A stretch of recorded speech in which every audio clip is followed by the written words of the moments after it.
Our guest today, our second guest, is J.D. Rucker. He's the editor of thelibertydaily.com. It's like your one-stop shop for the most important headlines of the day. He's a Christian journalist. He's the owner of a prepper beef company that we really, really like. And he's, again, editor of the Liberty Daily, also the Discern Report. These are two excellent news aggregators. In fact, I go there almost every day to find out what's going on in the world. He goes through all of the crazy news happening, picks out the most important stuff. He's also a partner with Genesis Gold Group, which is a partner of the Sentinel Report. It's a faith-driven precious metals company that we really, really like.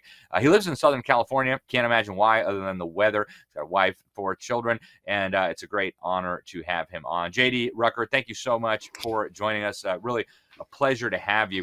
So the District of Columbia Organic Act of 1871. I mean, I'm hearing about this everywhere I go, and I know you are too. People are telling me that we don't have to obey the laws. We don't have to participate in this system, and yet the courts aren't quite there yet. What can you tell us? What do we need to know?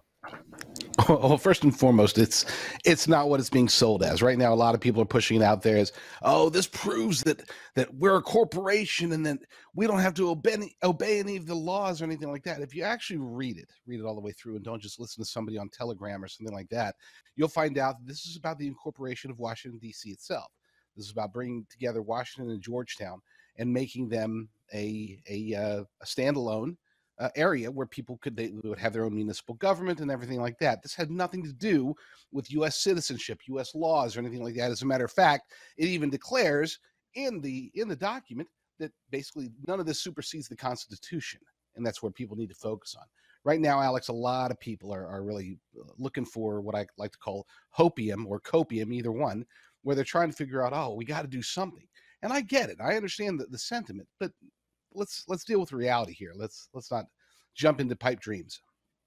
Yeah, I'm glad that we're talking about this, JD, because I get a lot of really well-intentioned people who mean well, who truly want liberty, and they've watched some YouTube video or they went to some seminar, and now they think they don't need a license plate or a driver's license and all these kinds of things. They call themselves sovereign citizens, and yeah, I wish it were that simple. If it were, I would tell all of you about it. And yet, according to the FBI, not necessarily a reliable source, but they say sovereign citizens, so-called, have been found guilty of threatening judges, threatening law enforcement, impersonating police officers and diplomats, using fake currency, passports, driver's license, engineering various scams. One of them was actually even shot by police in Utah. So, a lot of folks out there are telling people that this is all you really need to do to reclaim your freedom. You're not really a U.S. citizen. You're just a state national. I've heard them call it. And again, I wish this were that simple. But JD, what do you say? Is this a way to restore our freedom? No, not at all. It's an easy button, and it's a false easy button. It's like getting an easy button at Target. You push the button and it says, hey, it's easy, except it doesn't actually do anything. You noted that incident in Utah. Keep in mind, we have to be clear, because I know, as you said, the FBI isn't the most reliable source, but this does go in both directions. Okay, so in other words, you've got, on one hand, you've got the sovereign citizens movement, which are basically, their whole thing is, guys, leave us alone. We don't want to have anything to do with you. We leave you alone. You leave us alone, yada, yada, yada. Do some of them get violent? Do a lot of them break laws? Absolutely. But then on the other side, you got the FBI and the DOJ saying, oh, these guys are domestic terrorists and they're going to bomb any second. What have they actually done? Now, yes, they do break the law when they don't, they use fake license plates, or they do all of these other things, but they're not out there trying to figure out, how are we going to take down the government? They're out there trying to figure out how to keep the government from taking them down. And I can appreciate, again, this is the way to go about it, but it's not as if these guys are out there, plotting, riots in the street like Antifa or anything like that. These guys are literally, they're just like, you guys do your thing, we're going to do our thing, and we'll be fine. I'm not defending the movement, but I do understand the sentiment. I understand why they want that. It's just the wrong way of going about it. That's all. Yeah, no, I agree with you. And my friend Joe Wolverton just did a big segment on this over at thenewamerican.com.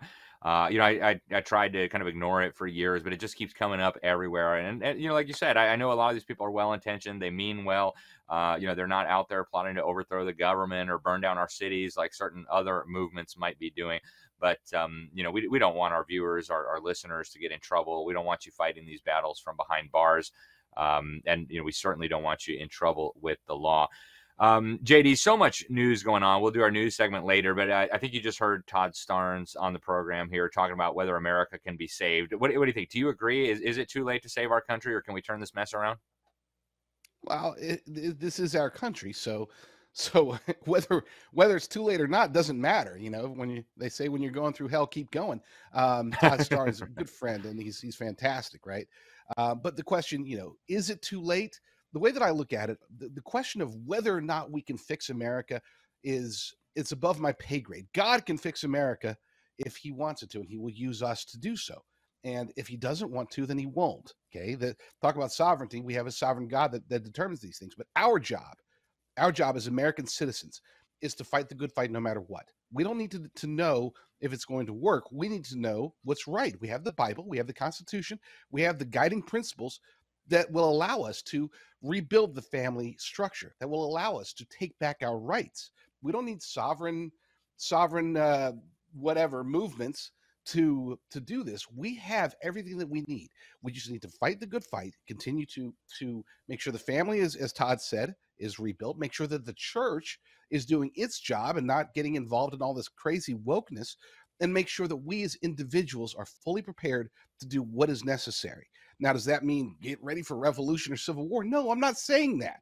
What I'm saying is get ready to fight on whatever battleground is necessary, whether that's legal, whether that's out in protest, whether that's just making sure that you have everything that you've got. You mentioned My Patriot Supply, great company. Make sure that you've got everything that you've got to not be beholden to government, because if and when things start to go really south, they're going to use our needs against us. They're going to say, hey, don't worry, FEMA is just a few weeks away. Hang in there, and we're going to be like, oh my gosh, what do we do? What do we do? No, well, you and I won't. We're going to be prepared. And a lot of other Americans will be prepared, but most of Americans are not going to be prepared. And those are the people that are going to be unable to fight. I don't care how patriotic they are. Okay, they can be super patriotic, but if it's the choice between waiting on FEMA to feed their family cricket burgers, or death, they're going to choose that, aligning with FEMA. Unfortunately, that's why I always say make sure that you yourself as an individual and as a family are fully prepared. Yeah. And you're actually putting your money where your mouth is. I just found out just a couple minutes before we went on the show that you guys even have a promo code for me. You've got survivalbeef.com, americafirstbeef.com, longtermbeef.com. If you use the promo code Alex, you get 25% off your order. So this is really nice beef that can last for a long time in your closet. I'm glad you're working on that. And I love the way you answered the question as well, JD. It's above your pay grade. It's above my pay grade. But ultimately, it doesn't matter if it can or if it can't. We still have to do the things that we have been called to do. And I look back at our founding fathers. They went up against the most powerful military empire in world history. They appealed to heaven. They understood that through the force of their own arms, through the force of their own military organization, they weren't going to win this battle. And they trusted the Lord with the results, as they actually said, trusting in divine providence. They said multiple times. They flew the flag that says appeal to heaven. So, JD, what are some specific things that you recommend to America? Preparedness, I agree, is critical. I mean, we hammer that on the show all the time. Make sure you're doing what you can to preserve your wealth. Make sure you're doing what you can to make sure your family is going to be fed if things get ugly, because I suspect they will get ugly, especially going into 2024. But what do you think we're headed toward, and how do you recommend Americans respond? What are some constructive things people can do to preserve their family, preserve our liberties, preserve the country? Absolutely. Number one, first and foremost, of course, is always to read your Bible and pray every day. But number two, and this is where we get into, I think, the more of the answer that you're looking for, is to understand and know the Constitution, know what your rights are, and be able to spread that. Number three, and this is a close number three, a lot of people might even put this up there at number two, and that is to localize. The best way to be prepared is to make sure that, forget about going to TikTok and talking to somebody in Singapore. Okay, forget about, and I'm not saying that you disconnect and go offline and don't watch Rumble or don't go to the Liberty Daily. What I'm saying is that be prepared if things go crazy. Okay, you're not going to be able to rely on your constitutional scholar in Scranton if you're sitting there in Phoenix. Okay, you're going to have to rely on the people around you. That means friends and family. Localizing everything as much as you can, whether it's your food purchases, your pharmaceutical needs, everything. Okay, forget about this globalization or even the nationalization of everything. Try to shrink everything down to local, because what they're going to do when the whoever it is, the globalist elite cabal, the uniparty swamp, the demons, whoever it is that's going to be persecuting us in the not so distant future, they're going to rely on people not having access to things, whether it is food, water, uh, medicines, energy, anything like that. Uh, so you have to try to localize it as much as possible. Make it to where you can actually look to your neighbors, look to your friends, be a resource to them as well. But the number one piece of advice that I tell everybody, and this affects probably, I don't even know what the percentage is, probably 60% of Americans, the best advice I could give you is get out of the cities.